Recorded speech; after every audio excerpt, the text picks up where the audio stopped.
देवियों सज्जनों, मैं पहुंच गया हूँ गांधी मैदान से आगे जो राजा बाजार पुल की ओर जाता है। मेरे सामने है, मतलब मैं अगर इधर दिखाऊं, उस साइड सड़क के दूसरी ओर है गोलघर का पुलिस ऑफिस।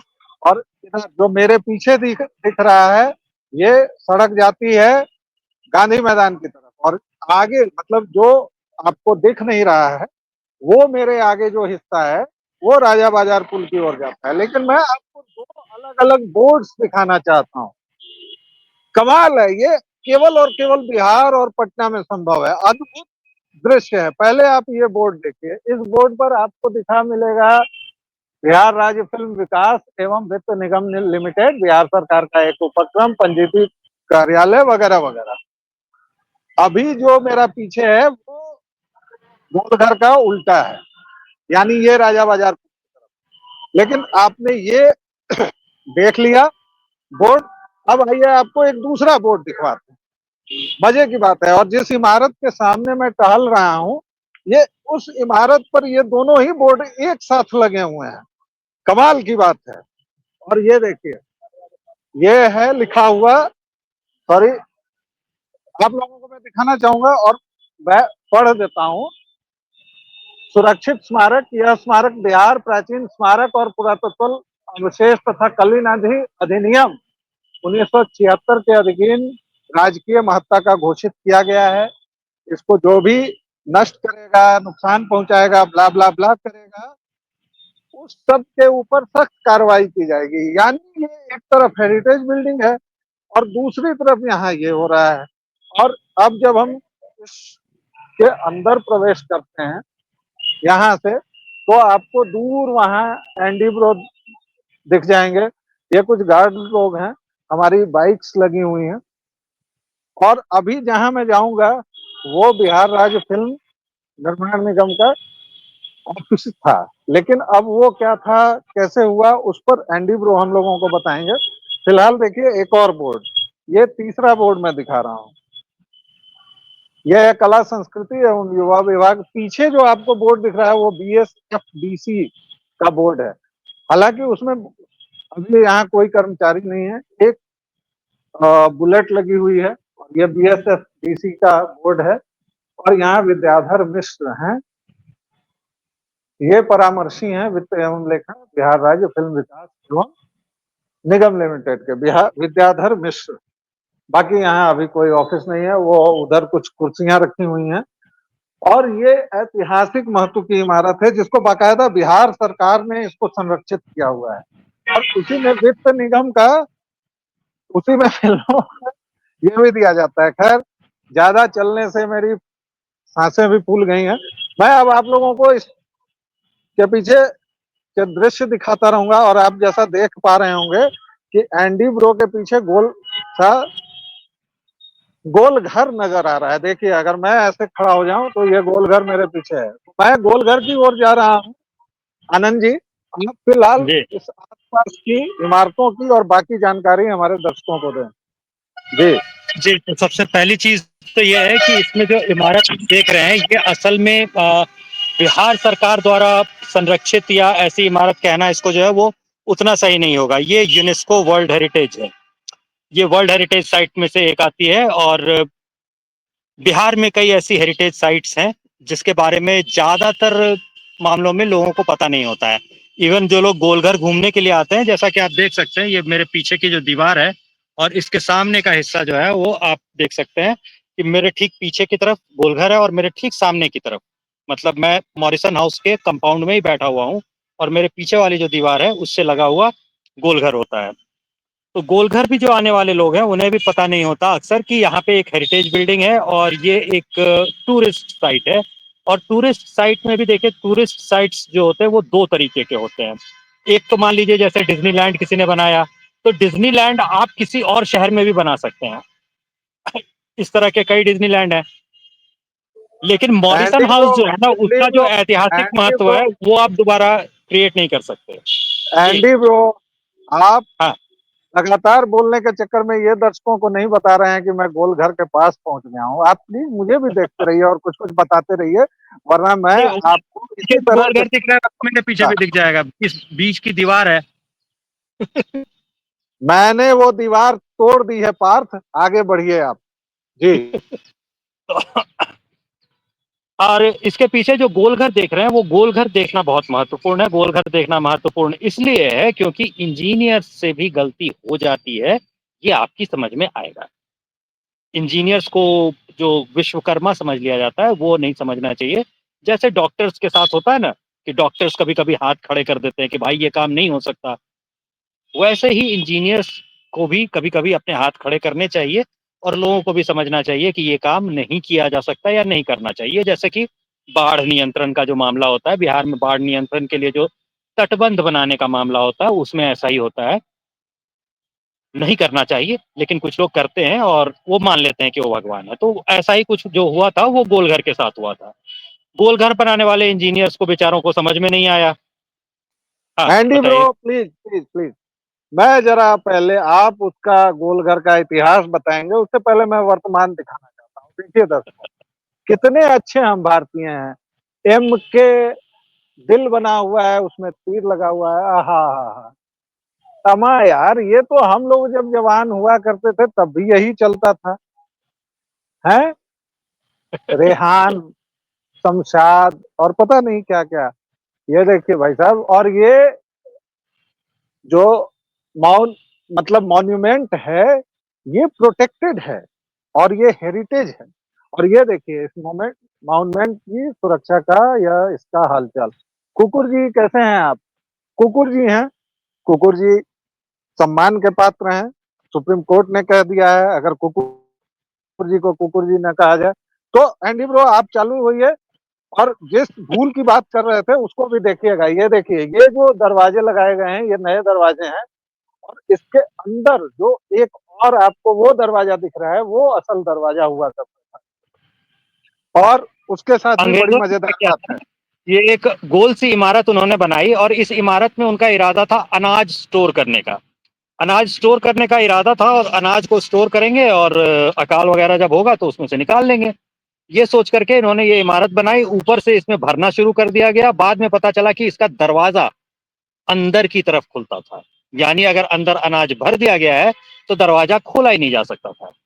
तो अंत में करना ये पड़ा कि पूरे अनाज को सड़ा करके और फिर खराब करने के बाद जो है उसके अंदर से निकाला गया। पता नहीं दरवाजा क्यों नहीं तोड़ा गया, दरवाजा तोड़ा ही नहीं जा सकता था, ऐसा कुछ था या क्या था, जो भी कारण रहा हो, लेकिन अंत में अनाज को सड़ा करके और उसके बाद बाहर निकालना पड़ा। तो गलतियां हो जाती हैं। और ये परिपाटी जो है ना, ऐसी किस्म की गलतियां करने की, वो अंग्रेज जरूर चले गए लेकिन सरकारी व्यवस्थाएं जो है ना वो वही हैं जो अंग्रेजों वाली थी। तो वो व्यवस्था अभी भी चली आ रही है। इस किस्म की गलतियां जो है वो अभी भी होती हुई आपको दिख जाएंगी।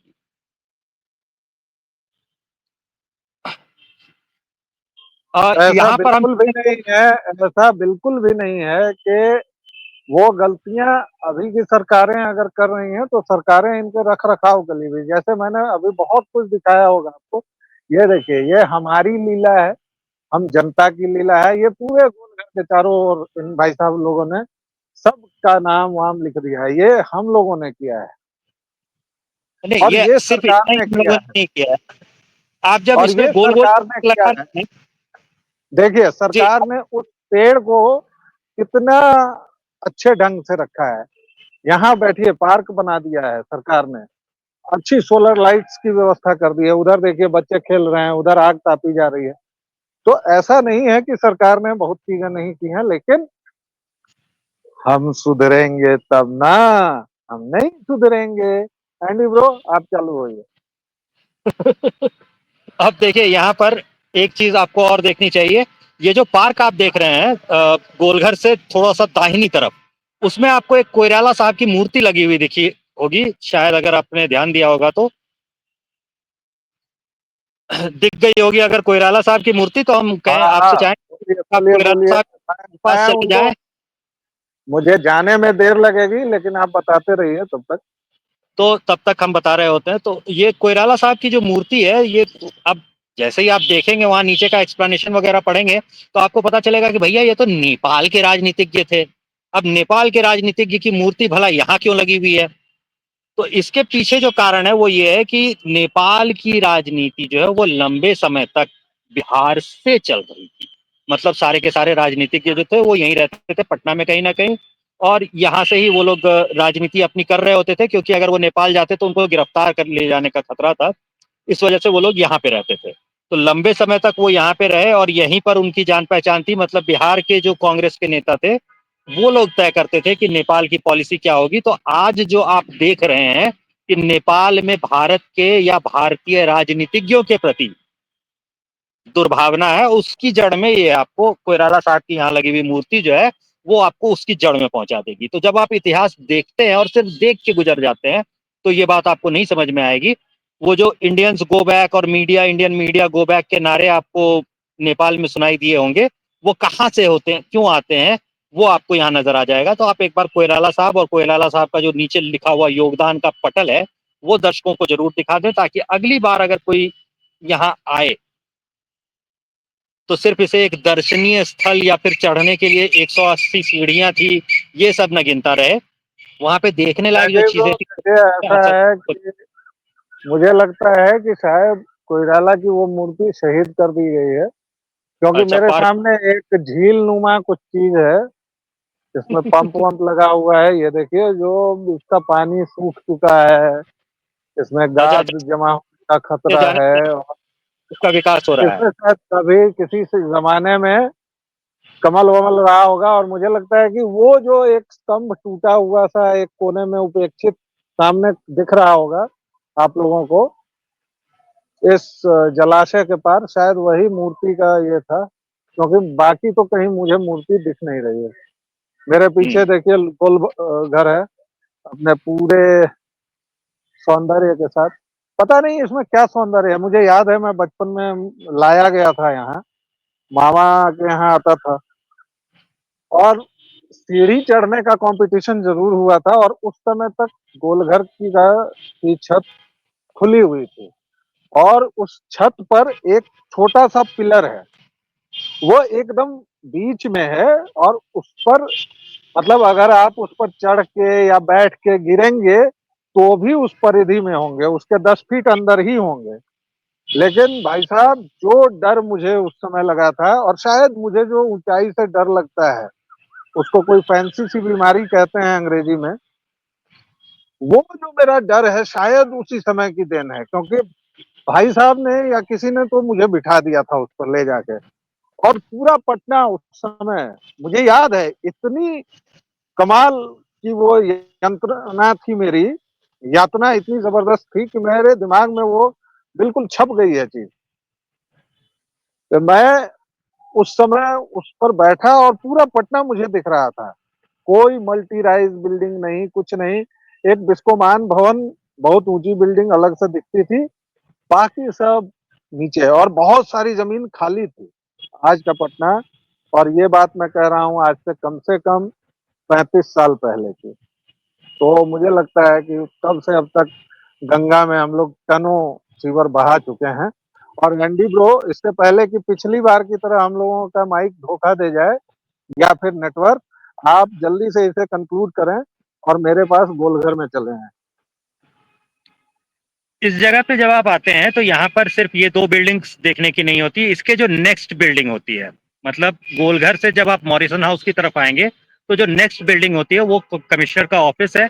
कमिश्नर का ऑफिस भी देखने लायक जगह है, क्योंकि पटना का जो पुराना म्यूजियम हुआ करता था वो पहले इसी मकान में चला करता था। तो 1880 से पहले की इमारत है ये भी हेरिटेज इमारत है जो अभी कमिश्नर का ऑफिस है पटना का। तो यहाँ पे मत, लगातार आपको आस पड़ोस में मतलब ही एक मतलब कम से कम तीन चार सॉरी चीजें सॉरी हेरिटेज की सॉरी जाएंगी। फॉर इंटरप्शन, सॉरी फॉर, मतलब नीतीश शाह अंग्रेजों से इस तरह बदला ले रहे हैं कि उनकी सारी इमारतों में सरकारी बाबुओं का थूक, मूत, बाकी चीजें रख के, और वो उसको ये कर रहे हैं, उससे बदला ले रहे हैं, है कि नहीं? क्या के राष्ट्रवादी होने पे कोई शक नहीं किया जाना चाहिए, वो भाजपा के साथ है, अभी राष्ट्रवादी है। तो साथियों, ऐसा है कि मुझे फिर से रोकना पड़ रहा है, क्योंकि अब मुझे लगता है नेटवर्क चला जाएगा। तो मैं कुछ बातें आपसे करना चाह रहा हूँ। पहली बात तो ये है भाई लोग कि ये हमारा चौथा वीडियो है। तीसरा वीडियो बहुत खराब जाएगा, इको पार्क वाला, और उसके पहले भी एक वीडियो जो है वो भी खराब ही जाएगा। एन सिन्हा इंस्टीट्यूट वाला, लेकिन प्लीज उसे बियर विद अस। और ये वाला मुझे लगता है कि ठीक ठाक इसमें आवाज आई है। तो एंडी ब्रो, आपको अगर कुछ कहना हो तो कहते रहिए। मैं दर्शकों से विदा ले रहा हूँ, सायोनेरा कह रहा हूँ, और मैं ऑफ कर दूंगा। लेकिन अगर आपको कुछ बात करनी है तो कर सकते हैं, क्योंकि मैं तब तक यहाँ के नज़ारे दिखाता रहूंगा। तो है क्योंकि इस पूरा इलाके में जैसा नेटवर्क रहता है, आप बाहर निकलेंगे और नेटवर्क चला जाएगा, तो इसलिए ये रिस्क मत लीजिए। इस वीडियो को यहीं एंड करते हैं, और इसके साथ ही दर्शकों को बता दें कि ये जो जगह है, यहाँ पे हर एक बिल्डिंग हेरिटेज बिल्डिंग है। जहां आप घुस जाएंगे वो हेरिटेज बिल्डिंग है। खिड़कियों के तो डिजाइन से मकान की छत तक हर चीज तो देखने लायक है। पुराने जमाने में कैसे होता था और आज के जमाने में चीजें कैसे बदल गई हैं, उनको आप कंपेयर करके देख सकते हैं। लेकिन समस्या फिर वही है, कोई अगर आपको बताएगा नहीं ना, तो वो आपके सामने रखी होगी वो चीज।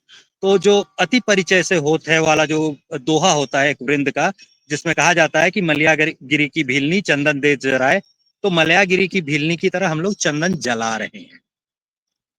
और दर्शकों, ये श्रोताओं, इतनी डिप्रेसिंग बात सुनने के बाद मुझे दीजिए विदा। और एक अच्छी बात यह है कि हम लोग लगातार मिलते रहेंगे और ऐसी चीजें आपको दिखाते रहेंगे। कुछ दिनों में चलिए, हमारा पास टेक्नोलॉजी अच्छी होगी, बेहतर होगी, हम तकनीकी तौर पर समृद्ध हो जाएंगे तो और अच्छा। बीच में हम आपको दिखाना चाह रहे हैं कि क्या क्या हमारी योजनाएं हैं, किस तरह से हम इसको आगे ले जाना चाहते हैं इस चैनल को। तो अपना प्रेम और स्नेह बनाए रखिए व्यालोक वाणी पर, और कृपया इसे लाइक, शेयर और सब्सक्राइब करें, ताकि हमारी आवाज दूर तक पहुंचे। जय हिंद, जय Siya Ram, sayonara, tata, bye bye, जय श्री जय सिया राम।